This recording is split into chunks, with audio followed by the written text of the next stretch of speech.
कौन सा ये ले ये ले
الحمد لله رب العالمين الرحمن الرحيم مالك يوم الدين إياك نعبد وإياك نستعين اهدنا الصراط المستقيم صراط الذين أنعمت عليهم غير المغضوب عليهم ولا الضالين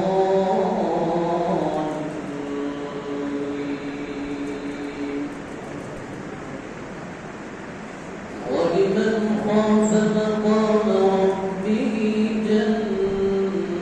جنتان فبأي آلاء ربكما تكذبان ذواتا أفنان فبأي آلاء ربكما تكذبان فيهما عينان تجريان فبأي آلاء ربكما تكذبان فيهما من كل فاكهة زوجان فبأي آلاء ربكما تكذبان متكئين على فرش بطائنها من استبرق وجنى الجنتين دان فبأي آلاء ربكما تكذبان الله أكبر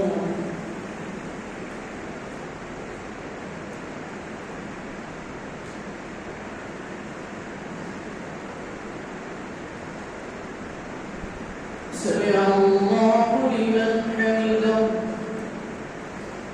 الله أكبر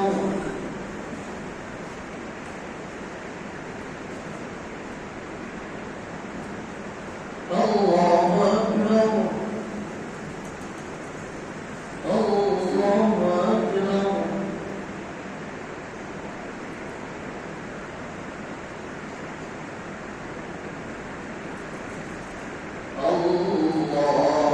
الله أكبر الحمد لله رب العالمين الرحمن الرحيم مالك يوم الدين إياك نعبد وإياك نستعين اهدنا الصراط المستقيم صراط الذين أنعمت عليهم غير المغضوب عليهم ولا الضالين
الله لمن حمده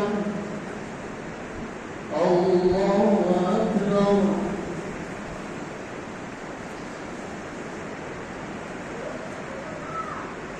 الله أكبر الله أكبر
الله أكبر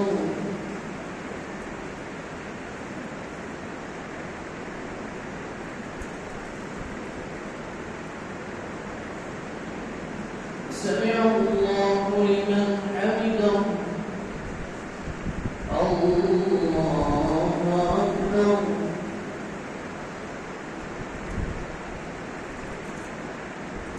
الله أكبر الله أكبر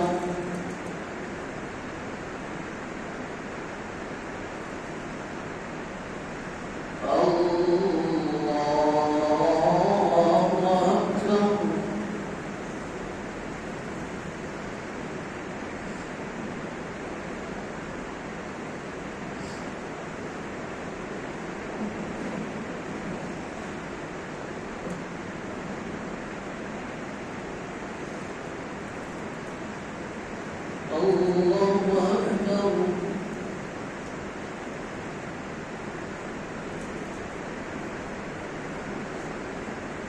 سمع الله لمن حمده الله أكبر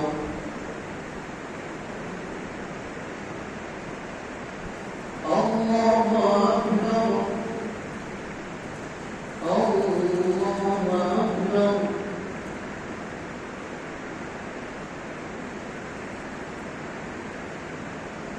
الله أكبر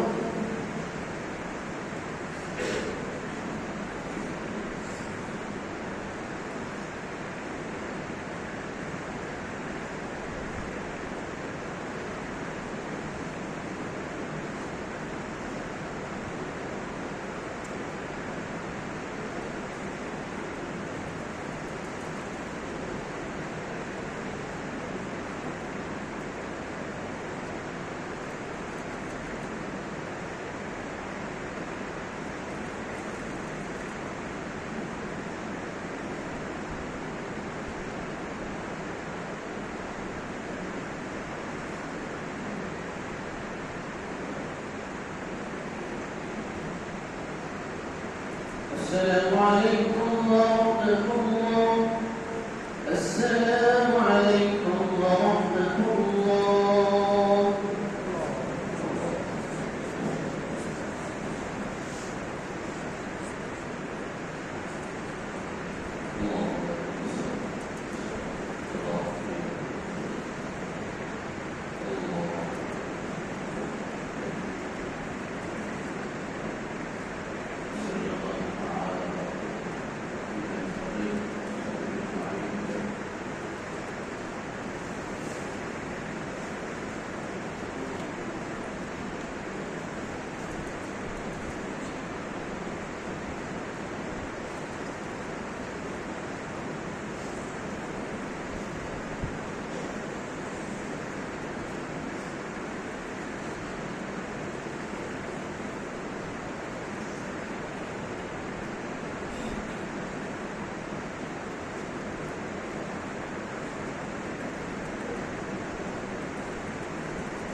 الله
أكبر.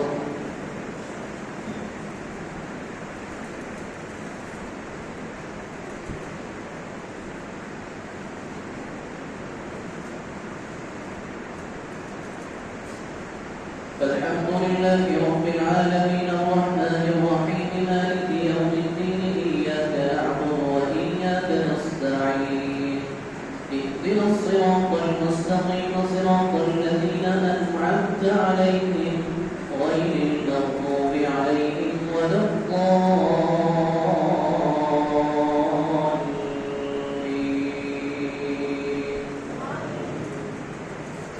والضحى والليل إذا سجى ما ودعك ربك وما قلى وللآخرة خير لك من الأولى ولسوف يعطيك ربك فترضى ألم يجدك يتيما فآوى ووجدك ضالا فهدى ووجدك عائلا فأغنى فأما اليتيم فلا تقهر وأما السائل فلا تنهر وأما بنعمة ربك فحدث. ألم نشرح لك صدرك ووضعنا عنك وزرك الذي أنقض ظهرك ورفعنا لك ذكرك فإن مع العسر يسرا إن مع العسر يسرا فإذا فرغت فانصب وإلى ربك فارغب. الله أكبر.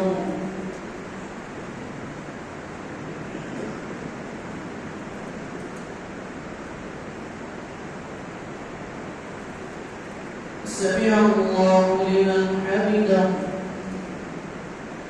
الله أكبر.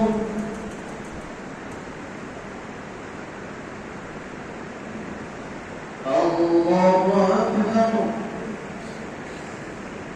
الله أكبر.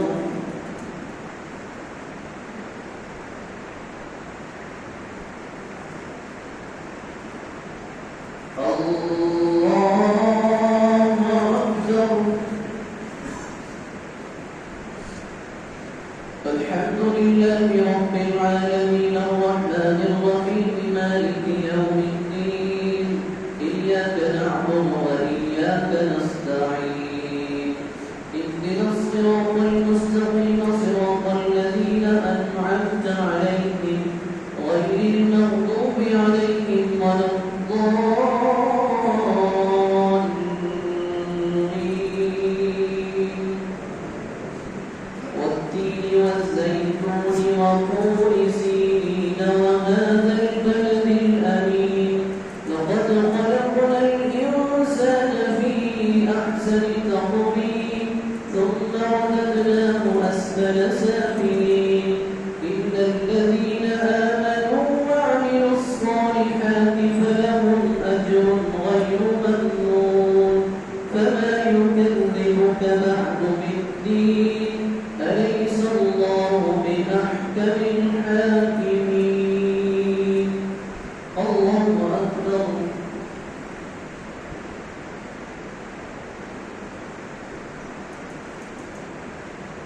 سمع الله لمن حمده الله أكبر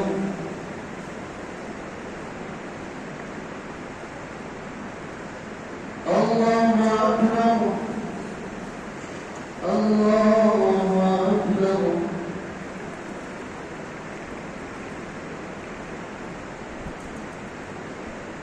الله أكبر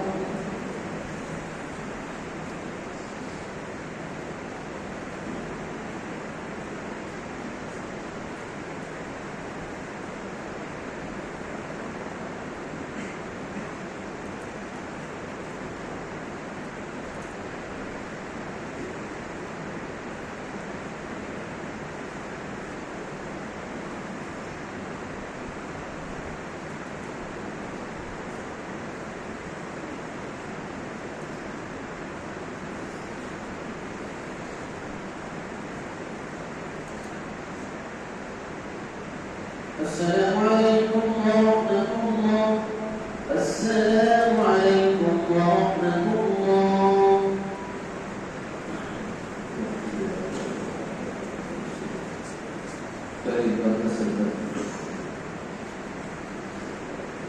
الله أكبر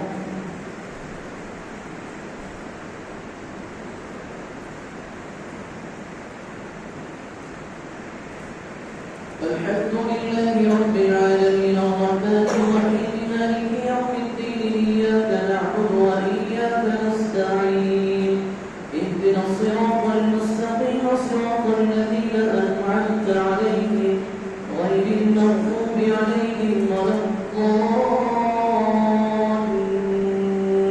الضالين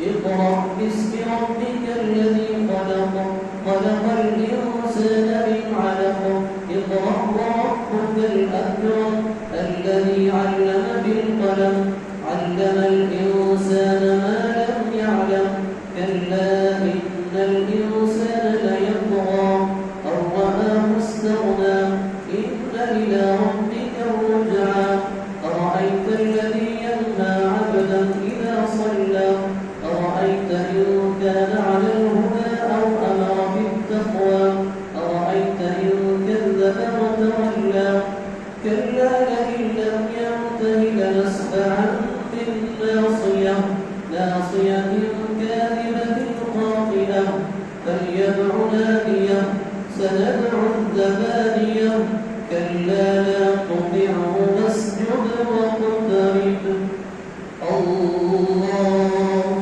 أكبر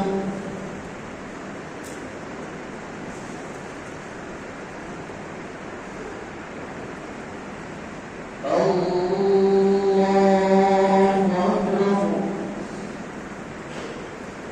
إنا أنزلناه في ليلة القدر وما أدراك ما ليلة القدر ليلة القدر خير من ألف شهر تنزل الملائكة والروح فيها بإذن ربهم من كل أمر سلام هي حتى مطلع الفجر الله أكبر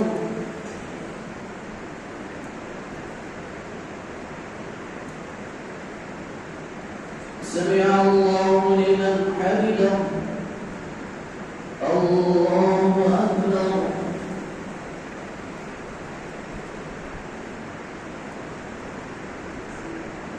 الله أكبر الله أكبر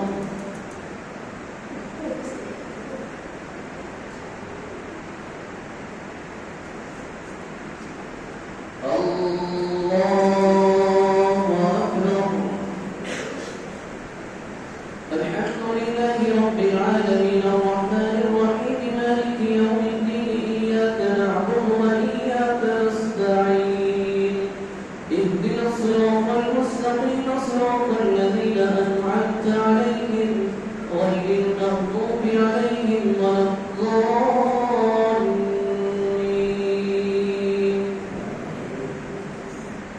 لم يكن الذين كفروا من أهل الكتاب والمشركين منفكين حتى تأتي يوم البينة رسول من الله يتلو صحفا مطهرة فيها كتب قيمة وما تفرق الذين أوتوا الكتاب إلا من بعد ما جاءتهم البينة وما أمروا إلا ليعبدوا الله مخلصين له الدين حنفاء ويقيموا الصلاة ويؤتوا الزكاة وذلك دين القيمة إن الذين كفروا من أهل الكتاب والمشركين في نار جهنم خالدين فيها أولئك هم شر البرية إن الذين آمنوا وعملوا الصالحات أولئك هم خير البرية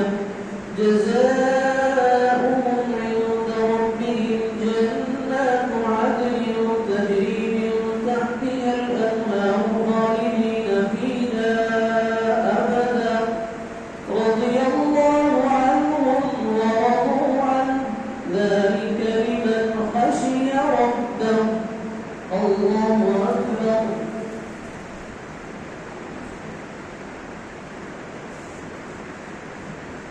سمع الله لمن حمده الله أكبر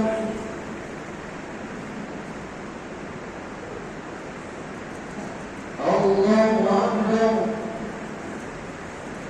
الله أكبر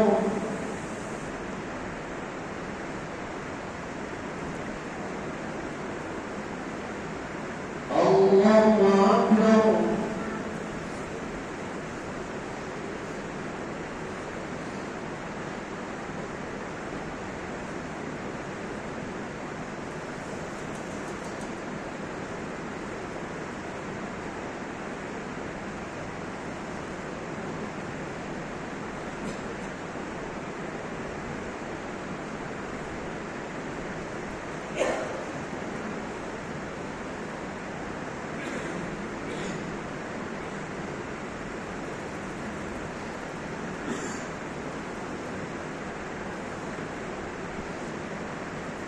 السلام عليكم ورحمة الله السلام عليكم ورحمة الله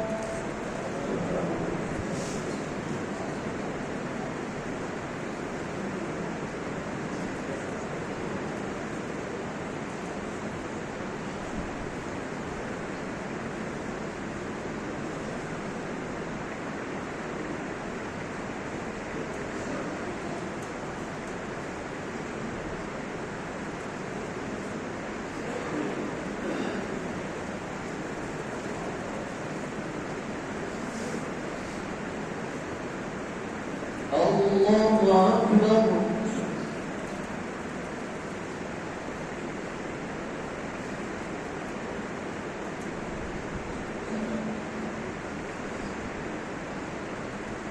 الحمد لله رب العالمين الرحمن الرحيم مالك يوم الدين إياك نعبد وإياك نستعين اهدنا الصراط المستقيم صراط الذين أنعمت عليهم غير المغضوب عليهم ولا الضالين ألم يعلم بأن الله يرى إذا زلزلت الأرض زلزالها وأخرجت الأرض مثقالها وقال الإنسان ما لها يومئذ تحدث أخبارها بأن ربك أوحى لها يومئذ يصدر الناس أشتاتا ليروا أعمالهم فمن يعمل مثقال ذرة خيرا يره ومن يعمل مثقال ذرة شرا يره الله أكبر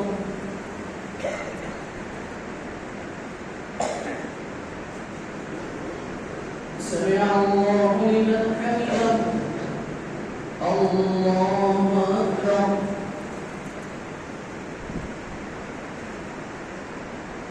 الله أكبر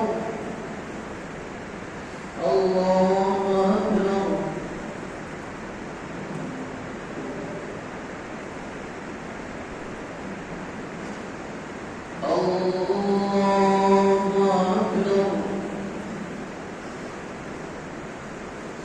الحمد لله رب العالمين الرحمن الرحيم مالك يوم الدين إياك نعبد وإياك نستعين اهدنا الصراط المستقيم صراط الذين أنعمت عليهم غير المغضوب عليهم ولا الضالين والعاديات ضبحا فالموريات قدحا فالمغيرات صبحا فأثرن به نقعا فوسطن به جمعا إن الإنسان لربه لكنود وإنه على ذلك لشهيد وإنه لحب الخير لشديد أفلا يعلم إذا بعثر ما في القبور وحصل ما في الصدور إن ربهم بهم يومئذ لخبير الله أكبر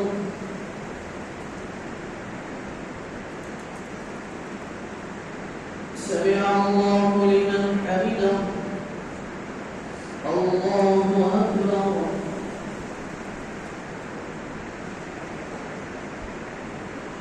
الله أكبر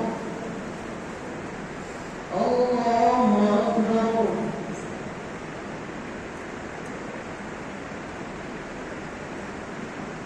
الله أكبر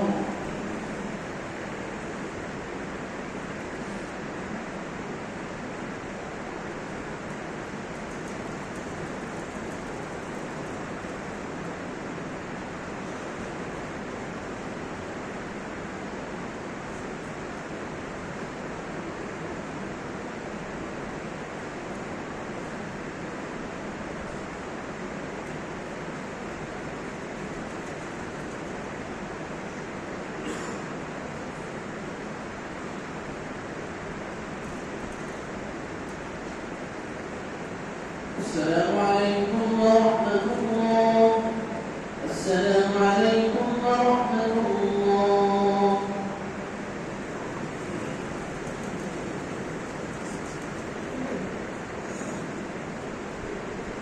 الله أكبر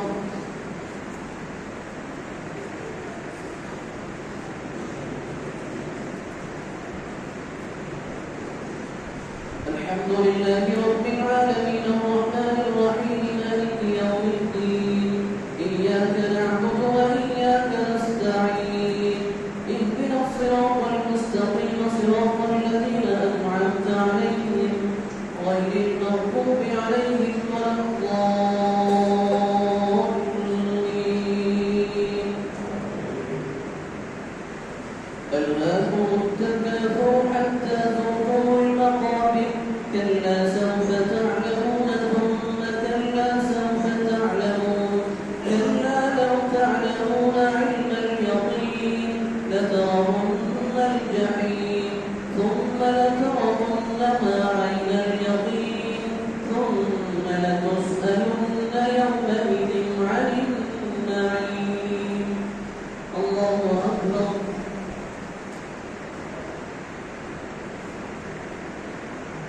سمع الله لمن حمده الله أكبر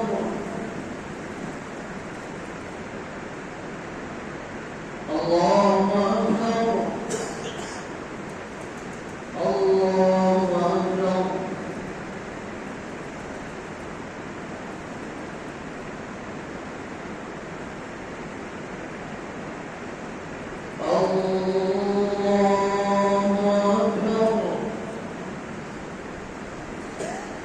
الحمد لله رب العالمين الرحمن الرحيم مالك يوم الدين إياك نعبد وإياك نستعين اهدنا الصراط المستقيم صراط الذين أنعمت عليهم غير المغضوب عليهم ولا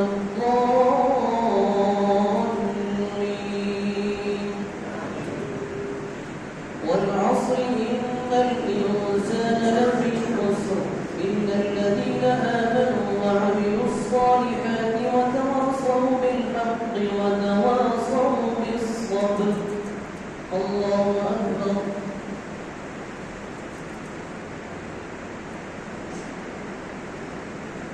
سمع الله لمن حمده. الله أكبر.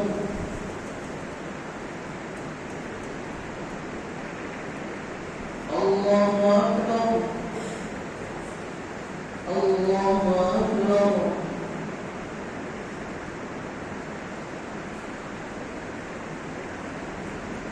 الله أكبر.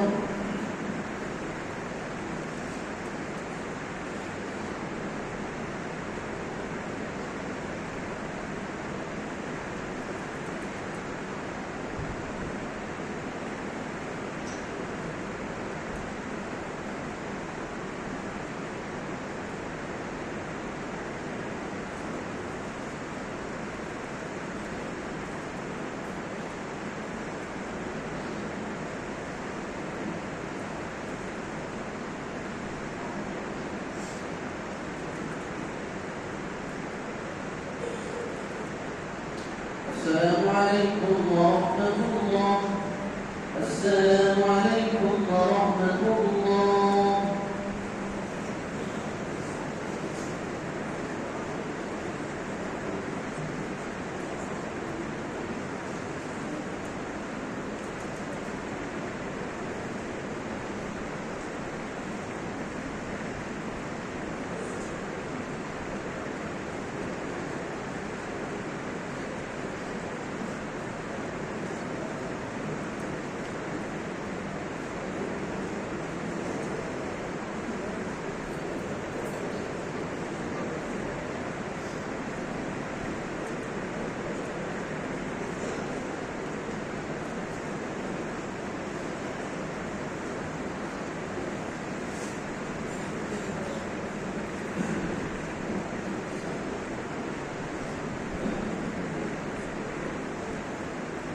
الله أكبر.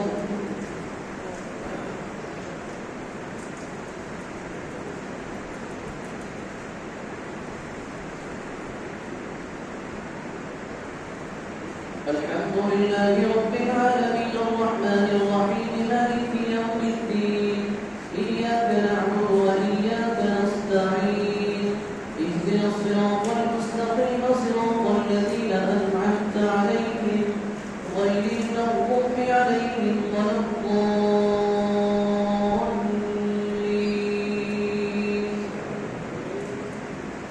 القارعة ما القارعة وما أدراك ما القارعة يوم يكون الناس كالفراش المبثوث وتكون الجبال كالعهن المنفوش فأما من ثقلت موازينه فهو في عيشة راضية وأما من خفت موازينه فأمه هاوية وما أدراك ما هي نار حامية. الله أكبر.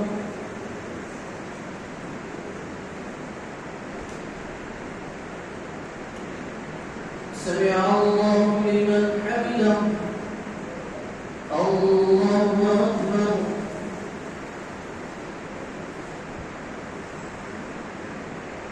الله أكبر. الله أكبر.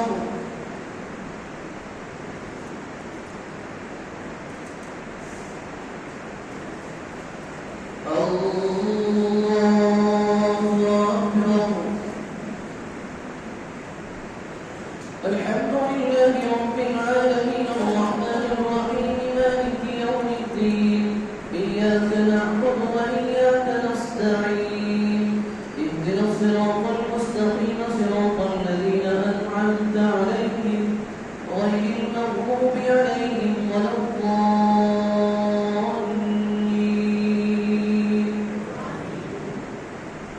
ويل لكل همزة لمزة الذي جمع ماله وعدده يحسب أن ماله أخلده كلا لينبذن في الحطمة وما أدراك ما الحطمة نار الله الموقدة التي تطلع على الأفئدة إنها عليهم مؤصدة في عمد ممددة.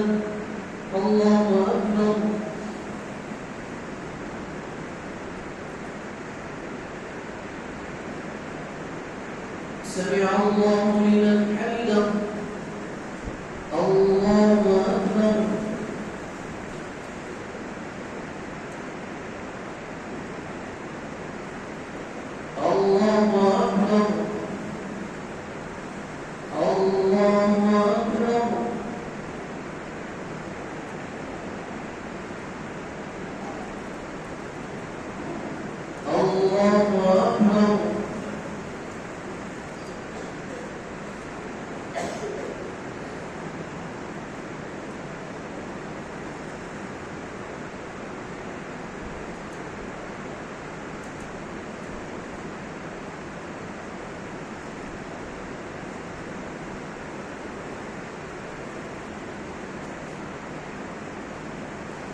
السلام عليكم ورحمة الله. السلام عليكم ورحمة الله.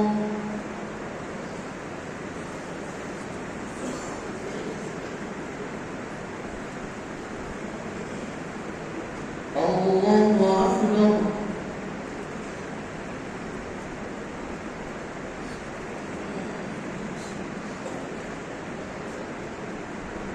الحمد لله رب العالمين الرحمن الرحيم مالك يوم الدين إياك نعبد وإياك نستعين اهدنا الصراط المستقيم صراط الذين أنعمت عليهم غير المغضوب عليهم ولا الضالين.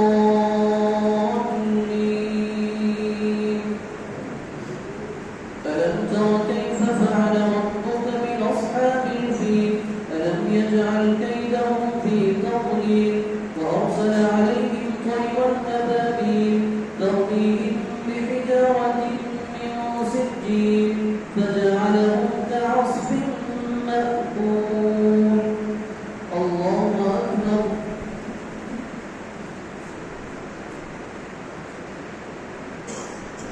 سمع الله لمن حمده. الله أكبر.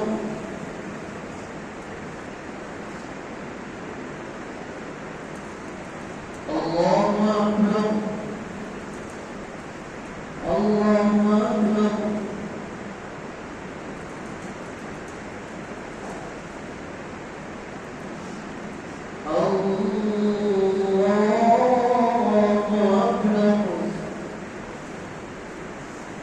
الحمد لله رب العالمين الرحمن الرحيم مالك يوم الدين إياك نعبد وإياك نستعين اهدنا الصراط المستقيم صراط الذين أنعمت عليهم غير المغضوب عليهم ولا الضالين.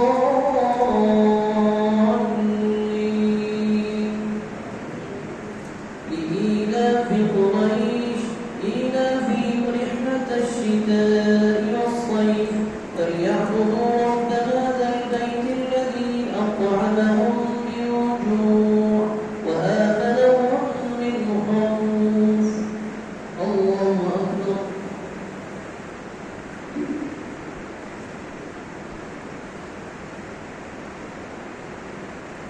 سمع الله لمن حمده. الله أكبر.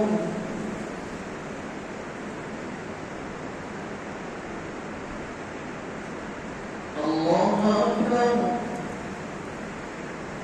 الله أكبر.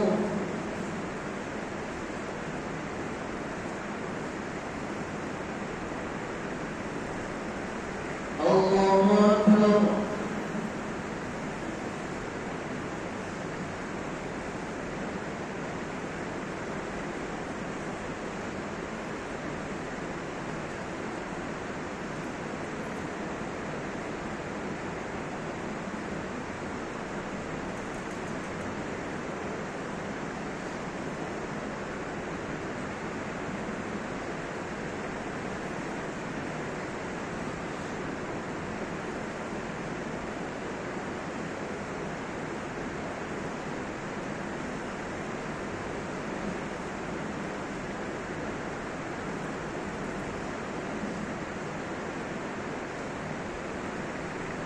السلام عليكم ورحمة الله. السلام عليكم ورحمة الله.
الله أكبر.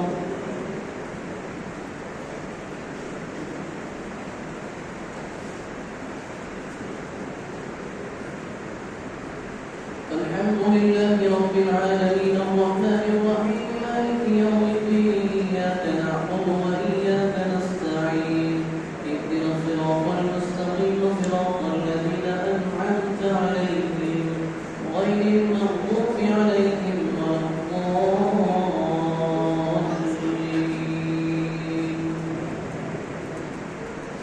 أرأيت الذي يكذب بالدين فذلك الذي يدع اليتيم ولا يحض على طعام المسكين فويل للمصلين الذين هم عن صلاتهم ساهون الذين هم يراءون ويمنعون الماعون. الله أكبر.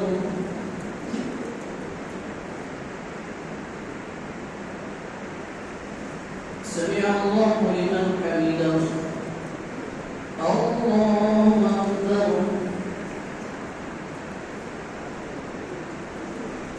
الله أكبر. الله أكبر.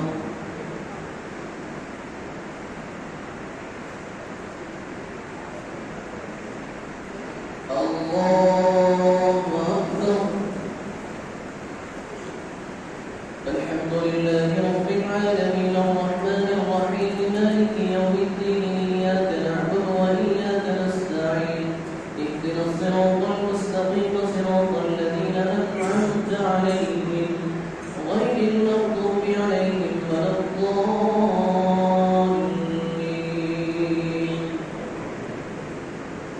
إنا أعطيناك الكوثر فصل لربك وانحر إن شانئك هو الأبتر. الله أكبر.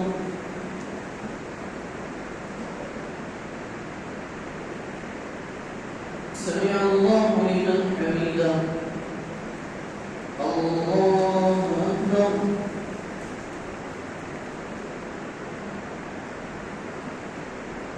الله أكبر. الله أكبر.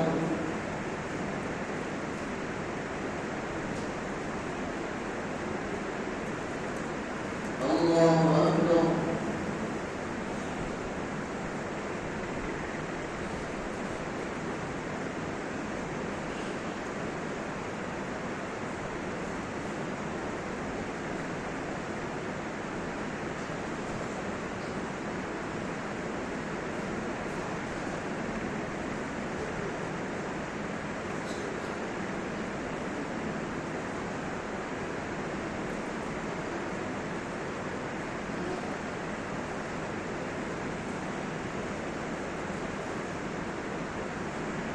السلام عليكم ورحمة الله. السلام عليكم ورحمة الله.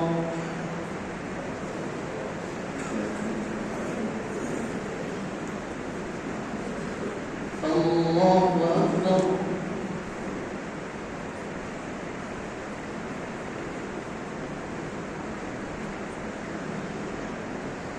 الحمد لله رب العالمين الرحمن الرحيم مالك يوم الدين إياك نعبد وإياك نستعين اهدنا الصراط المستقيم صراط الذين أنعمت عليهم غير المغضوب عليهم ولا الضالين.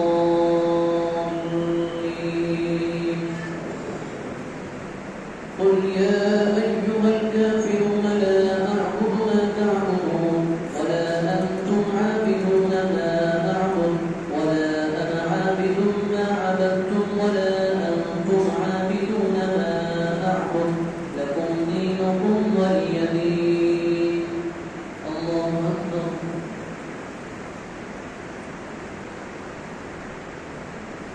سمع الله لمن حمده. الله أكبر.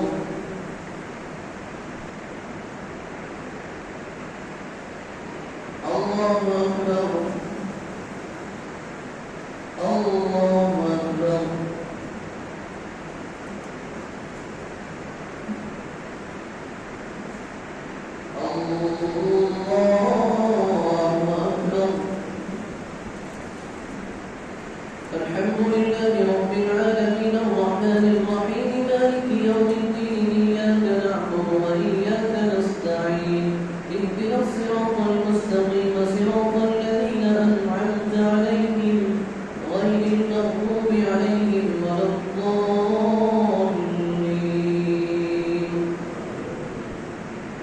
إذا جاء نصر الله والفتح ورأيت الناس يدخلون في دين الله أفواجا فسبح بحمد ربك واستغفر إنه كان توابا. الله أكبر.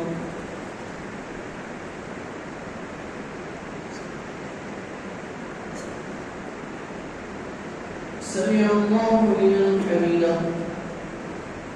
الله أكبر.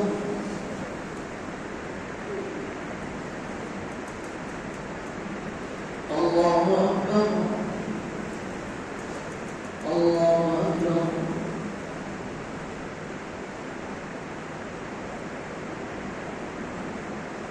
الله أكبر.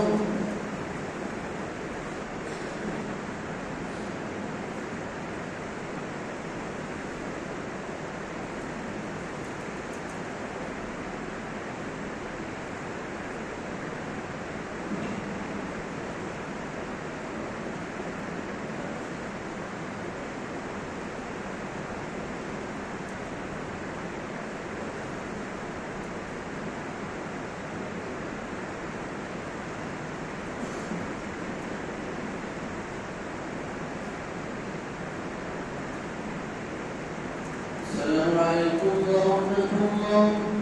السلام عليكم ورحمة الله.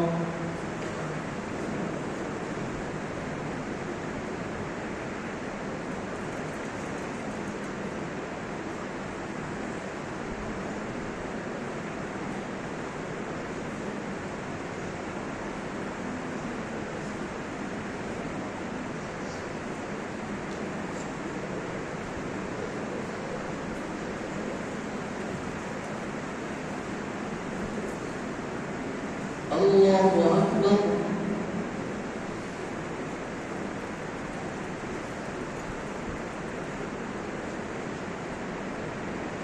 الحمد لله رب العالمين الرحمن الرحيم مالك يوم الدين إياك نعبد وإياك نستعين اهدنا الصراط المستقيم صراط الذين أنعمت عليهم غير المغضوب عليهم ولا الضالين.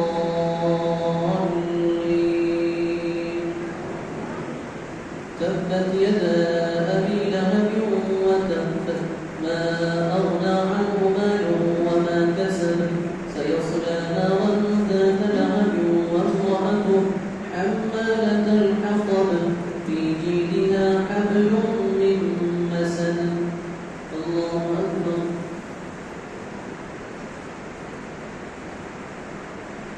سمع الله لمن حمده. الله أكبر.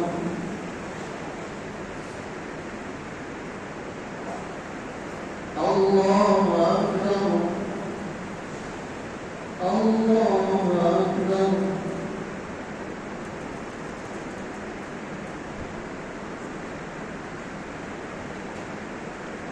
الله أكبر. الحمد لله رب العالمين الرحمن الرحيم مالك يوم الدين إياك نعبد وإياك نستعين اهدنا الصراط المستقيم صراط الذين أنعمت عليهم غير المغضوب عليهم ولا الضالين.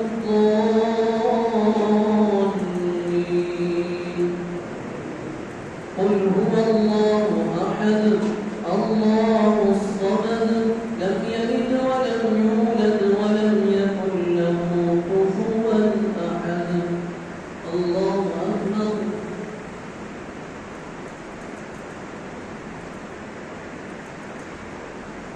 سمع الله لمن حمده.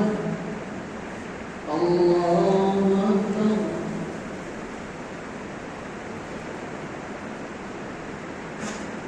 الله أكبر. الله أكبر.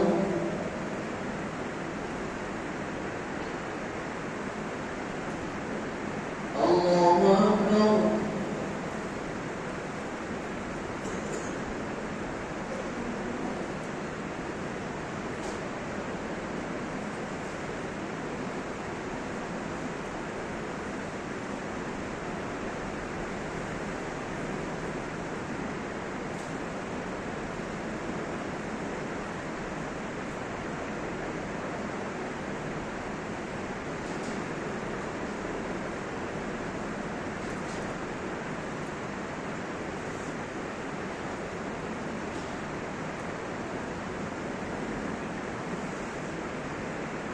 السلام عليكم ورحمة الله.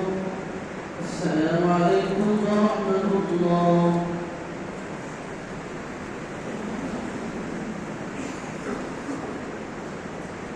الله أكبر.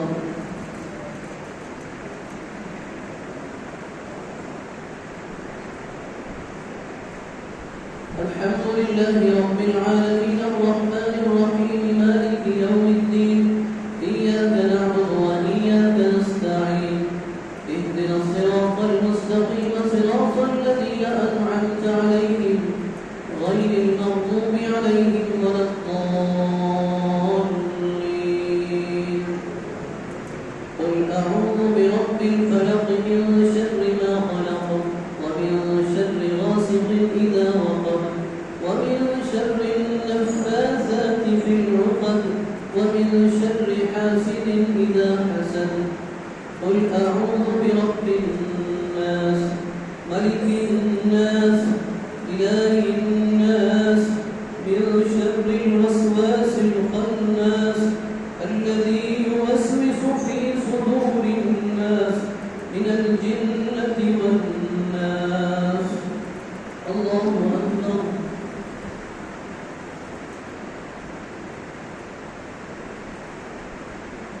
سمع الله لمن حمده.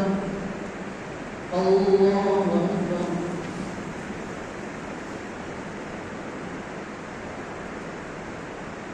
الله أكبر.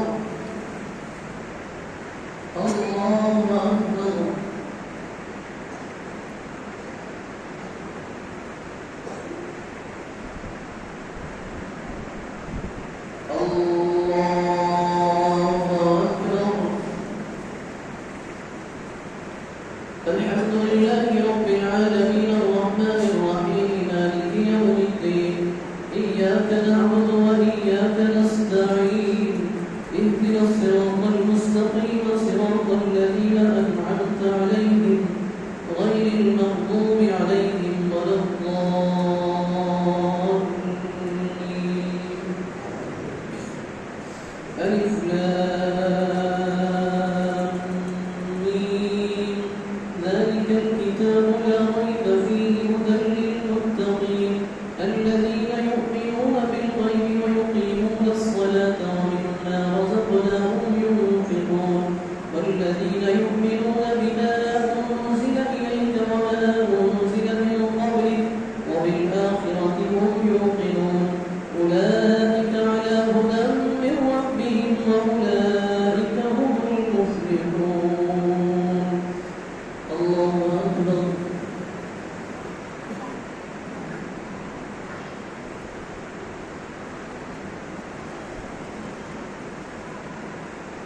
سمع الله لمن حمده.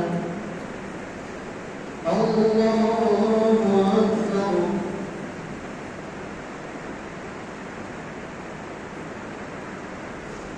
الله أكبر.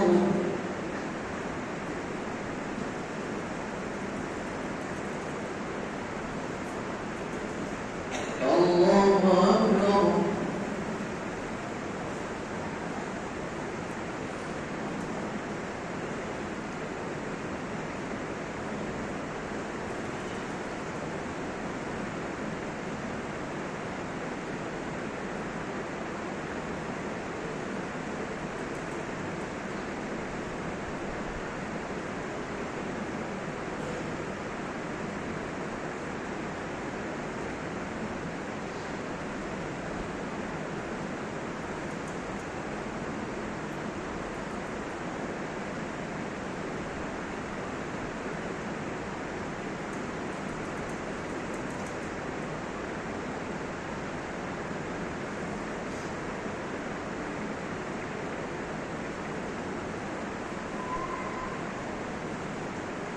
السلام عليكم ورحمة الله.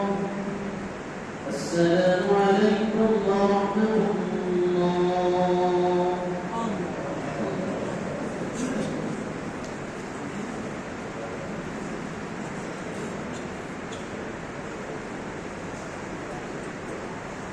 بسم الله الرحمن الرحيم.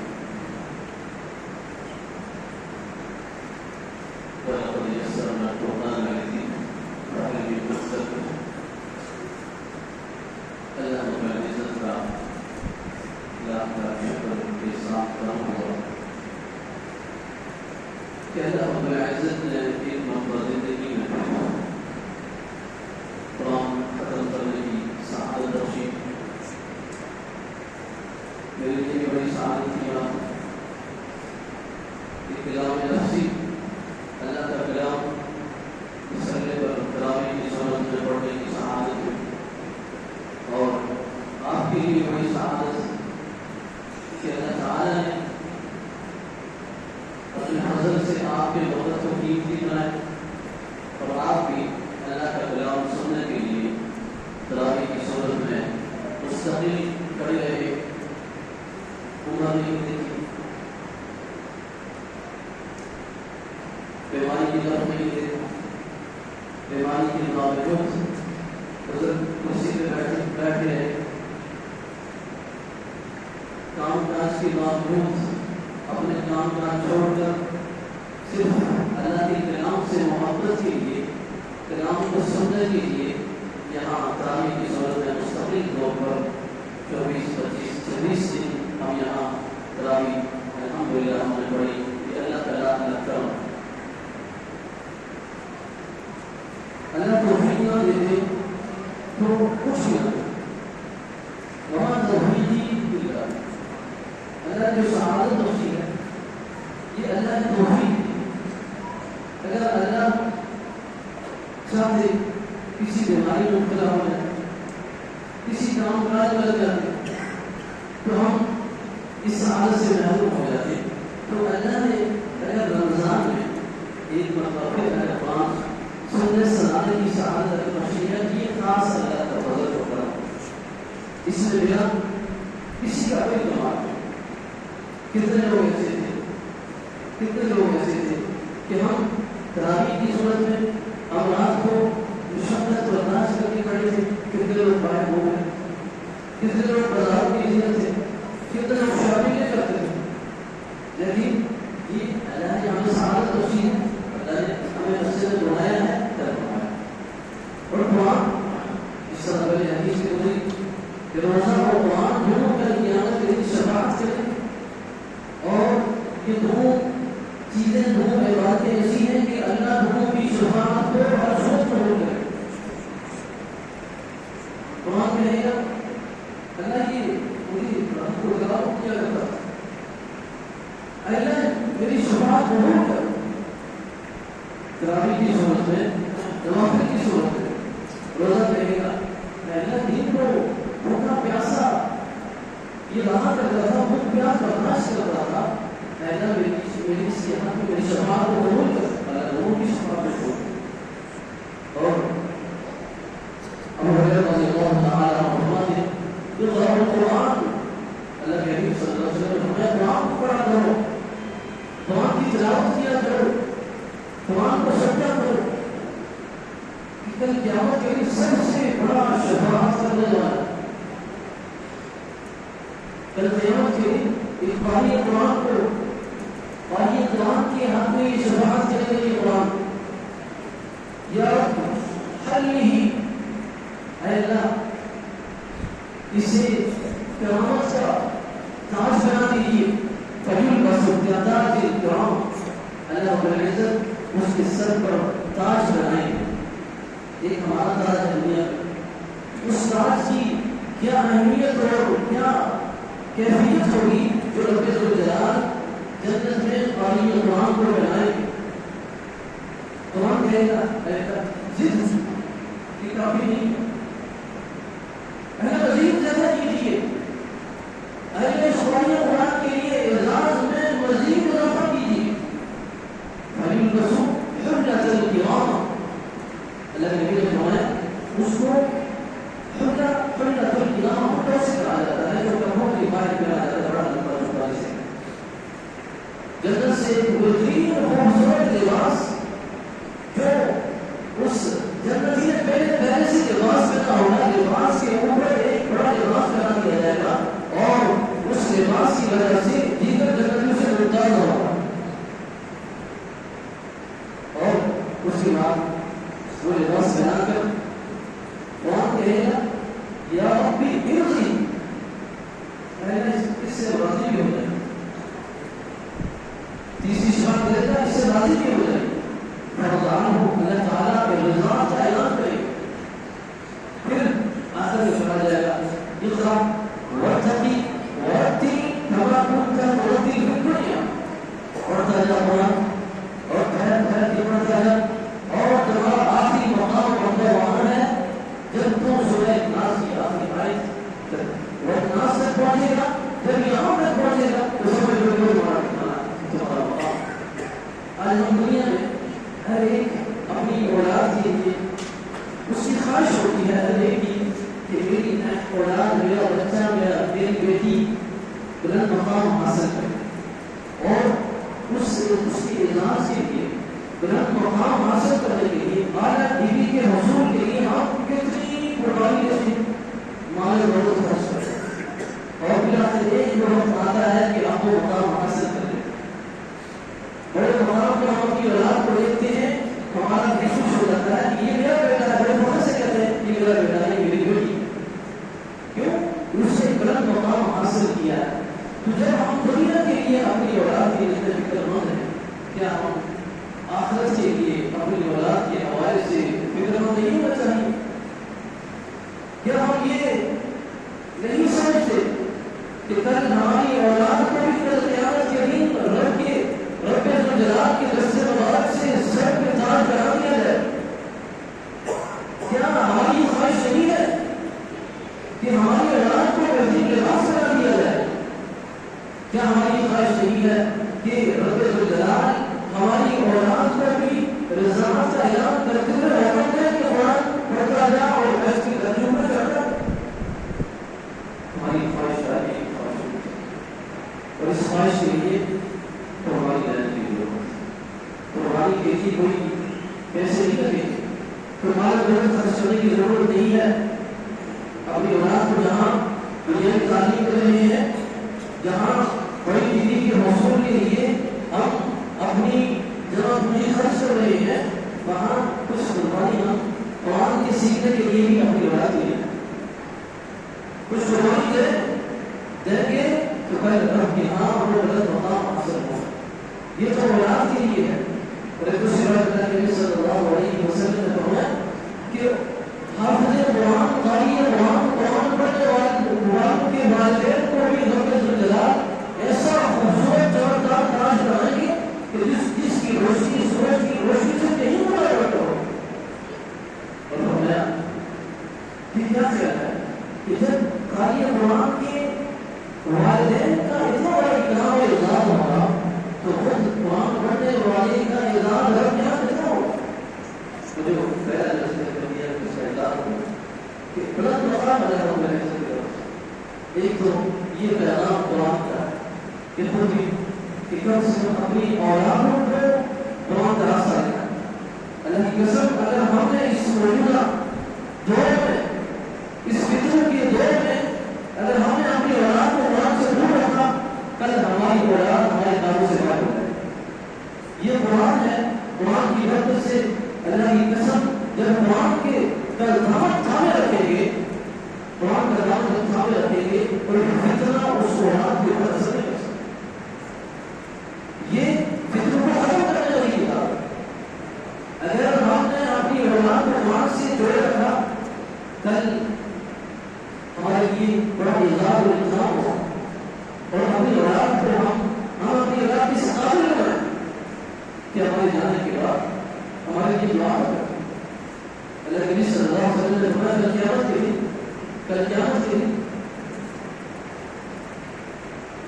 والدین کو اللہ تعالیٰ کسی کے والدین کو اللہ تعالیٰ غلط مقام دیں گے.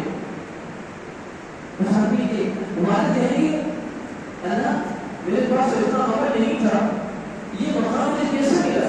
اللہ فرمائیں گے کہ اس سے آپ کی اولاد میں آپ کے بیٹے کی کثرت سے استغفار کی وجہ سے، کثرت سے دعا کی وجہ سے میں نے آپ کا مقام بلند کر دیا. اولاد کے قابل بنائیں گے تو دعا کریں گے. قرآن کا راستہ، دین کا راستہ، نبی صلی اللہ علیہ وسلم کے سنت کا راستہ دکھائیں گے. جب کل قیامت کے دن دنیا میں اولاد اس قابل ہوگی کہ ہمارے جانے کے بعد ہماری دعائیں استغفار کو کرے، دعائیں ہم کو کرے. اسی طرح نبی کی سنت سے دین سے اگر دور رکھیں گے کوئی اپنی اولاد کے اوپر کوئی ایک پرسن بھی امید نہ رکھے کہ ہمارے بننے کے بعد ہماری کوئی دعا کرے. اس قابل ہونا چاہیے ہماری اولاد اس قابل ہونی چاہیے کہ خود والدین کا جنازہ اولاد خود اس قابل ہونی چاہیے وہ پڑھائے. اور دوسرا پیغام قرآن کا جو بزرگ ہیں جوان ہیں جنہوں نے اکثریت نے قرآن سیکھا اکثریت نے قرآن نہیں سیکھا اور سوچنے کی وجہ سے نہ یہ سستی کی جو بھی وجہ نہیں سیکھا ابھی بھی وقت. اگر اس عمر میں بھی قرآن سیکھتے سیکھتے اگر ہماری موت آ جائے کل قیامت کے دن اس کا حشر حافظ قرآن قاری قرآن کے ساتھ ہوگا. اگر اس عمر میں قرآن سیکھتے سیکھتے موت آ جائے تو کل قیامت کے دن اس کا حشر اس کے ساتھ وہی پیدا کیا جائے گا جو ایک قاری قرآن ایک قرآن پر پڑھنے والا اس کو عمل کرنے والا جو حشر اس کے ساتھ ہوگا جو مقام ہوگا اس کو ملے گا. ایسا مقام بدلا بھی اگر ہم سے ابھی بھی پڑھانے کی عمر میں بھی جس طرح بھی سیکھیں اللہ کا مکمل شاید کا نہ بھی ہو تو سیکھنے کی کوشش کریں بیٹھیں انشاءاللہ اللہ تعالیٰ نے جو مجھے صلاحیت دی ہے اس کو میں اس ذمہ داری کو پورا کرنے کے لیے میں بیٹھا آئیں تو سے بیٹھیں تو سے سیکھنے کی مشکلوں پر اور کوئی وقت نہ ہے عشاء کے بعد عشاء کے بعد سارے فارغ ہوتے ہیں تو فراغت کا وقت ہے آدھا گھنٹہ 20 منٹ 15 منٹ جتنا وقت بھی دے سکتے بیٹھو اور جو قرآن جنہوں نے نہیں سیکھا وہ سیکھے اور جنہوں نے پڑھنا سیکھا ہے اس کو سمجھنا سیکھے. جب ہمیں سمجھ آ گیا ایک سال ہمارے پاس پڑھا جب اگلی سال جب تراویح کے لیے ہم پڑھے ہوں گے جب تراویح پڑھیں گے تو ہمارا جو ہمیں جو شروع اور لطف ہوگا اللہ کی قسم دعا دے گا. ایک سال ہے اس سال سے پہلے اگر رمضان آنے سے پہلے ارادہ کر لیا کہ اگر رمضان آنے سے پہلے ہم نے کم سے کم اس نہج تک اس مقام تک قرآن کو سیکھنا ہے کہ جب ہم تراویح پڑھیں تو قرآن کا کچھ حصہ نہ سمجھ جائے. ہم پڑھتے ہیں سننا بہت بڑا ثواب ہے. یہ قرآن روایت کی کتاب ہے سمجھ کے پڑھیں یا بلا سمجھے پڑھیں اللہ تعالیٰ الگ حسرت دیتے ہیں. اگر سے محروم نہیں لیکن جب سمجھ کے پڑھیں گے تو ہمیں پتہ چلے گا کہ رب ابھی اس آیت میں رب کیا کہنا چاہ رہے ہیں اس سورت میں رب کا کیا پیغام ہے اس رکوع میں رب کا کیا پیغام کیا ہے. اللہ کی قسم یہ قرآن غیر یہ سب نے قرآن لیتے اللہ فرماتے ہیں کہ ہم نے قرآن کو آسان کیا ہے. کیا کوئی ہے اس قرآن سے اسے حاصل کرنے والا ہمیں قرآن نہیں پڑھنا آتا ہے سمجھنا لیکن اللہ کا شکر ہے کہ بعض حضرات بزرگ جوان ایسے ہیں ماشاءاللہ قرآن کو اتنی انداز سے سمجھتے ہیں جو نماز میں جو آیات جو رکوع جو سورت میں تلاوت کرنا ہو ایک چیز سمجھتے اللہ کی زندگی کو کرتے رہے تو ہم بھی انشاءاللہ کیا اللہ نے ہمیں صلاحیت نہیں دی کیا اللہ نے ہمیں سوچنے کی سمجھنے کی کیا ہمیں گفتگو کی اور پڑھنے کی صلاحیت کیا ہمارے پاس نہیں ہے کیوں نہیں ہے اس صلاحیت کا استعمال کریں استعمال کریں گے انشاءاللہ ہماری زندگی میں برکت آ جائے. تو یہ دو پیغام یہ میرے ذہن تھے کہ ایک اپنی اولاد کے اوپر اور ایک خود اپنے اوپر اس کے لیے محنت بیٹھے وقت آپ دیں گے انشاءاللہ محنت جو کچھ سے ہوئی میں کروں گا جو آپ سے ہوئی آپ کریں گے میری بیٹھ کر انشاءاللہ بیٹھ کر قرآن سیکھنے اور سکھانے کا ایک ماحول بن جائے. اللہ کی قسم زندگی ہماری خوبصورت رہے گی. اللہ تعالیٰ ہماری زندگی میں برکت عطا فرمائے اور حقیقی معنوں میں قرآن کے ایک ایک حکم پر عمل پیدا ہونے کی توفیق نصیب فرمائے اور دعاؤں میں خصوصی اپنے مولوین کے لیے دعا فرمائے. بالخصوص پچھلے اس عرصے میں بڑے صاحب کی والدہ ہو گئی اسی طرح فیضان صاحب میں پچھلے سال کی بیٹی معصوم سی بیٹی تھی مکمل ہمارے ساتھ پوری طرح کی پڑھی لیکن بیچ میں وہ اللہ کی پیاری ہوگی تو اللہ کا فیصلہ یہ تھا اس سال وہ قرآن نہ پڑھ سکی اللہ کی پیاری ہوگی ان کے لیے خصوصی دعا کریں. خالد حفیظ صاحب نے ان کے والد محمد کا انتقال ہوا ان کے لیے خصوصی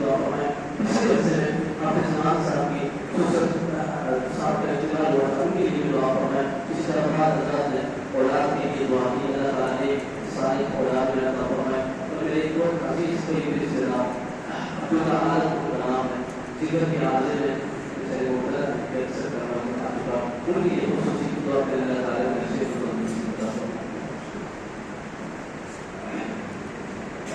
الحمد لله رب العالمين يا رب العالمين فلا بفضل جلالك وعظيم سلطانك سبحان الله وبحمده عدد خلقه ورضا نفسه وزنة عرشه ومداد كلماته اللهم صل على سيدنا محمد وعلى ال سيدنا محمد وبارك وسلم ربنا ظلمنا انفسنا وان لم تغفر لنا وترحمنا لنكونن من الخاسرين ربنا لا تزغ قلوبنا بعد إذ هديتنا وهب لنا من لدنك رحمة إنك أنت الوهاب اللهم إنك عفو تحب العفو فاعف عنا اللهم إنك عفو كريم تحب العفو فاعف عنا اللهم إنك عفو كريم تحب العفو فاعف عنا يا أرحم الراحمين يا ذا الجلال والإكرام يا حنان يا منان يا ودود يا ذو العرش المجيد يا فعال لما يريد يا خالق كل شيء يا مالك كل شيء يا رازق كل شيء يا رحمن يا رحيم فاستغفر وصلي وكرم عفوا يا لهوى الوجود بلغة ربك يا لهوى الدين بلغة کی وجہ سے سیاح ہو چکا ہے یا نہ ہمارے ہاتھ گناہوں سے آلودہ یا نہ ہمارے پاؤں گناہوں سے آلودہ یا نہ ہماری کان گناہوں سے آلودہ یا نہ ہماری آنکھیں یا نہ ہمارا دماغ گناہوں سے آلودہ ہو چکا یا نہ غفلت بھی ہے یا نہ قتل قرآن کا موقع بھی ہے قبولیت کی گھڑیاں بھی ہیں اللہ ليلة القدر کا امکان بھی ہے یا نہ عظمت والی رات کی وجہ سے یا نہ قرآن کی برکت سے یا نہ ہم سب کی کوشش کر رہا ہوں یا نہ ہم کوشش کر رہا ہوں یا تیرے رحمت کے محتاج یا تیرے فضل کے محتاج یا نہ ہم اپنی رحمت کو نزول فرما دیجیے یا نہ اپنا کرم کر دیجیے یا نہ ہمارے گناہوں کو ہونے دے یا نہ اپنی رحمت کو دے یا نہ اپنے کرم کو دے یا نہ آپ کی رحمت غضب پر غالب ہے یا نہ ہمارے محبوب آپ کے محبوب نے کیا فرمایا کہ اللہ فرماتے ہیں ان رحمتی غضب علی غضبی کہ میری رحمت میرے غضب پر غالب ہے یا نہ اپنی رحمت کر سکتی یا نہ ہم سب کی بخشش کرو یا نہ عند اللہ کرنے کا رسولوں کی عادت کرتے یا نہ ہمارے قرآن کو نہیں کرو یا نہ ہمارے مجلس کتنے بزرگ ہیں اللہ بچے معصوم ہیں یا نہ جہاں ان بزرگوں کو یا نہ بزرگوں پر آپ کو حیا آتی ہے معصوم بچوں یا نہ معصوم بچے یا نہ جو معصوم ہیں یا نہ ان کی برکت سے یا نہ ہم سب کی زندگی میں یا نہ خیر ہی خیر عطا فرما برکت ہی برکت عطا فرما یا نہ ہماری زندگی میں یا نہ ایمان کی بہار عطا فرما یا نہ صراط مستقیم پر چلنا ہم سب کے لیے آسان فرما یا نہ ہم سب کو معاف فرما یا نہ جتنی عبادتیں کی یا نہ رمضان کے روزے رکھے اللہ تمام عبادتیں اپنی رحمت سے دوروں میں مدد فرما یا نہ کبھی کبھی معاف فرما یا نہ کبھی کبھی معاف فرما یا نہ جس کا روزے کا حق تھا تقاضا تھا اللہ اس کا نہیں کر سکے اللہ چھوٹے جتنے والے یا اللہ جتنی عبادتیں ہوئی اللہ اپنے دربار میں قبول منظور فرما ليلة القدر کی جو فضیلت ہے یا اللہ ہم سب کو عطا فرما یا اللہ ہم سب کو عطا فرما اس ليلة القدر کی برکت سے اللہ ہم سب کی اعمال کو قبول فرما تمام گناہوں کو معاف فرما یا اللہ تمام بیماروں کو اللہ سے مدد عطا فرما ہمارے دوست عبداللہ عالم کی خصوصی بات ہے اللہ انہیں سے تندرستی عطا فرمائے یہ تنوازی چرعیتی ان کی بیٹی کینسر کے حاضر مبتلا ہے ان کی خصوصی بات ہے اللہ انہیں سے تندرستی عطا فرمائے اور جن لوگوں نے اللہ جن کی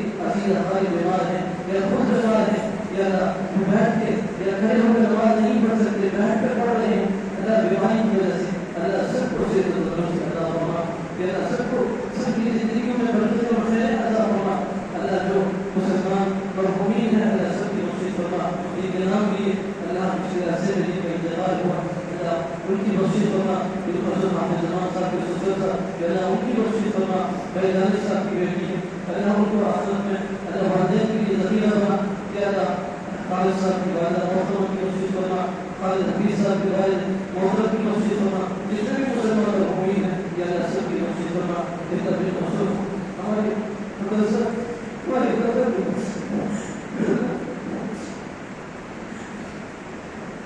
کہ ہمارے مدرسہ کی مجبوری کہ ہم کی خوشی مناتے کہ وہ اپنے عزیزوں کے لیے دفع کرتے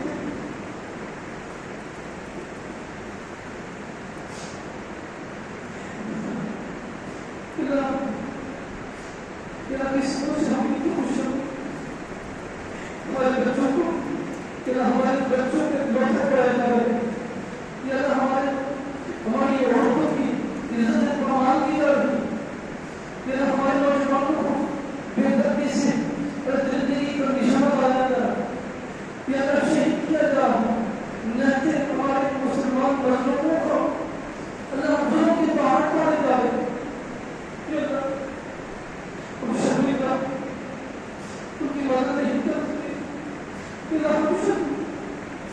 کہ اللہ کی بات پر اللہ کی بات پر اللہ کے مسیح سے یا کو شروع کرنا ایک مرتبہ خوشیاں عطا فرما اللہ بڑھایا عطا فرما یہ اللہ نے جواب اپنے گھر بار یہ اللہ سب کچھ جواب زندگی کی جو بھی ضروریات ہیں اللہ اس کی بڑی مولا ہے اللہ جواب میں عطا فرما اللہ یہود کوئی زندگی میں چاہتا ہے اس دور میں شریک ہے چاہے مسلمان ہے اللہ چاہے مسلم ہے جو بھی ان کا تعامل کر رہے ہیں اللہ سب کو اس کو حکم کرنا ان کے مقدر میں علاج نہیں اللہ ان کو اس کو نمود کرنا ان کے شخص سے تمام عمر کو اس کی مفہوم محفوظ ہوگا کہ اللہ بڑی برکت رات کہ اللہ برکت ہوگا اللہ ہم سب کی زندگی میں خیر اور برکت عطا فرما اللہ ہماری اولادوں کو نیک و صالح بنا اللہ ہماری اولادوں کو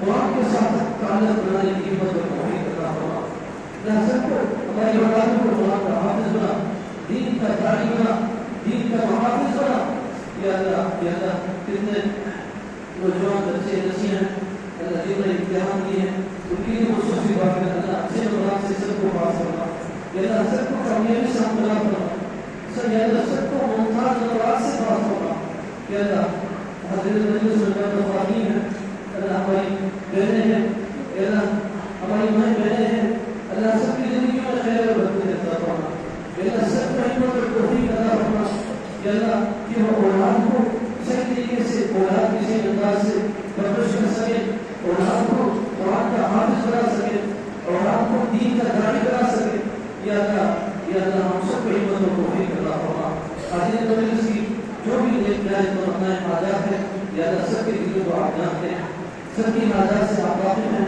اللہ سب کی حاجات کو پورا فرما سب کی تمناؤں کو محض اپنے کرم سے اپنی رحمت سے اللہ تمام تمناؤں کو پورا فرما یا اللہ اپنی نصیحت کے مطابق مالا اپنی عظیم شان کے مطابق عطا فرما یا اللہ اپنی شان کے مطابق عطا فرما یا اللہ ایمان پر ثابت قدمی عطا فرما ایمان پر خاتمہ نصیب فرما جب جسم سے روح نکل رہی ہو کلمہ طیبہ لا الہ الا اللہ محمد رسول اللہ ہماری زبانوں میں لائی فرما یا اللہ جنہوں نے عبادت کی اقدام کے انتظام کیا اللہ ان کی زندگی میں برکت عطا فرما یا اللہ ان کے ایمان محنت میں عزت آبرو میں اضافہ فرما صلی اللہ تعالی علیہ وسلم محمد وآلہ وصحبہ اجمعین برحمتک یا ارحم السلام علیکم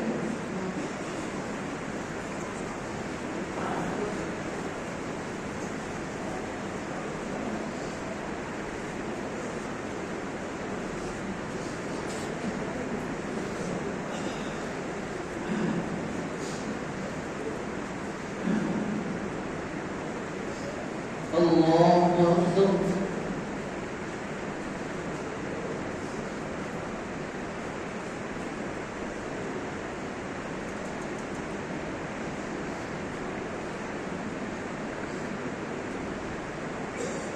الحمد لله رب العالمين الرحمن الرحيم مالك يوم الدين إياك نعبد وإياك نستعين اهدنا الصراط المستقيم صراط الذين أنعمت عليهم غير المغضوب عليهم ولا الضالين لا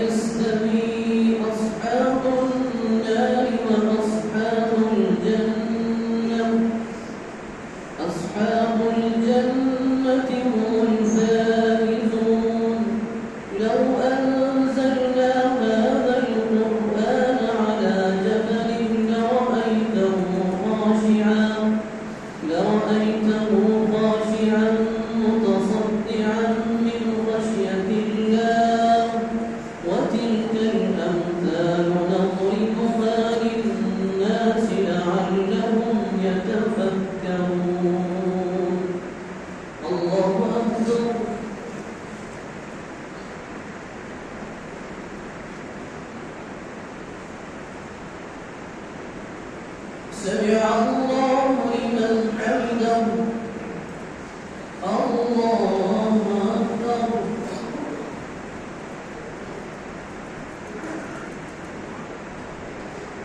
الله أكبر الله أكبر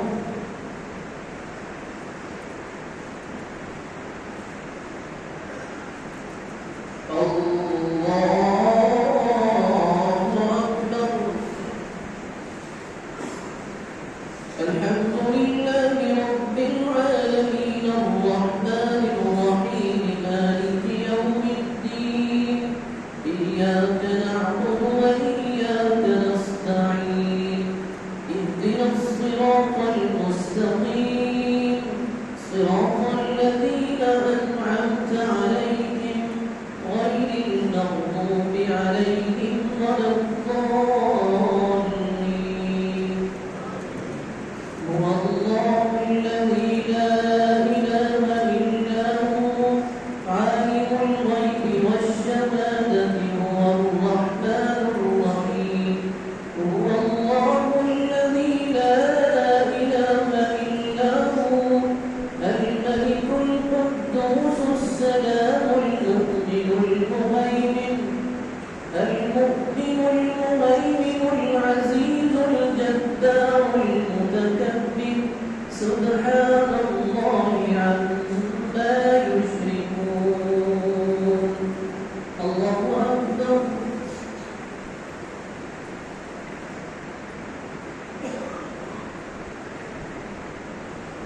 سمع الله لمن حمده الله أكبر الله أكبر الله أكبر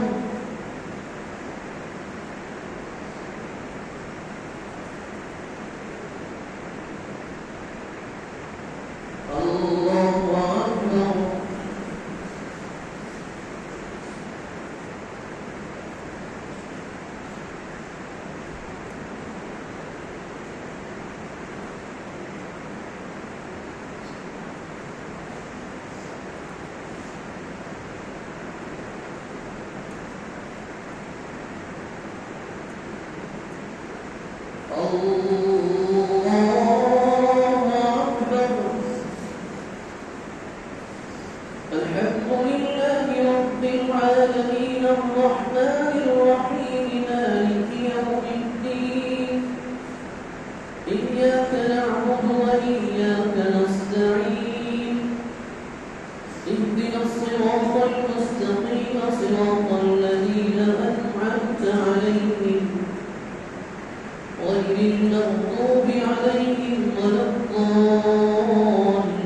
الضالين هو الله الخالق البارئ المصبر له الأسماء الحسنى يسبح له ما في السماوات والأرض وهو العزيز الحكيم الله أكبر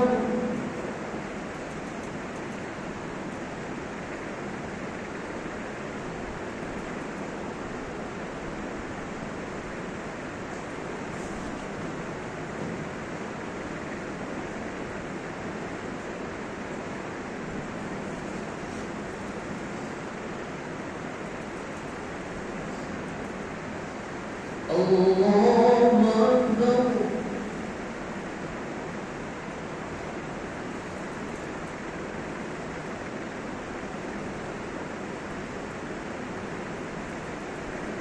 سمع الله لمن حمده الله أكبر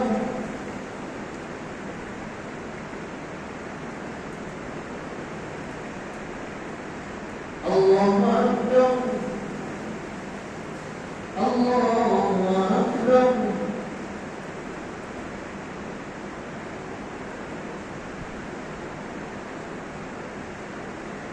الله أكبر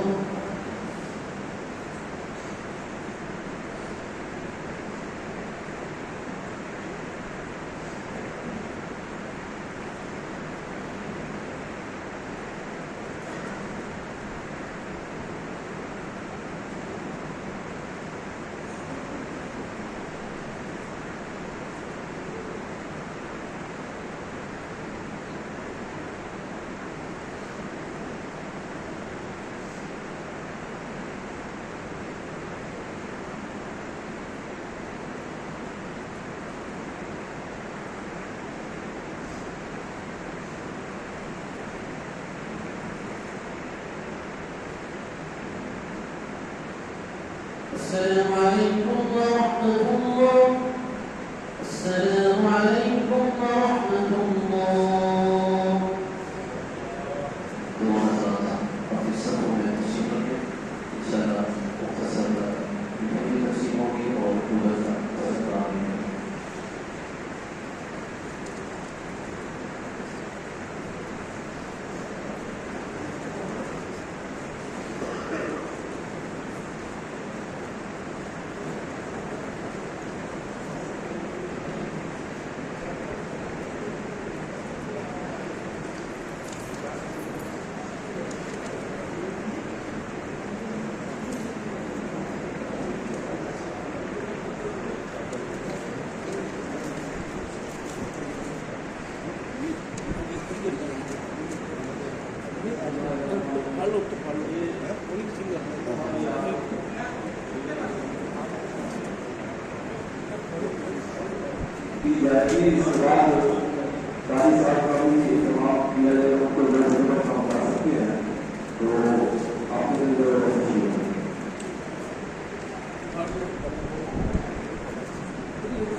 نقوی صاحب کو تحائف پیش کریں.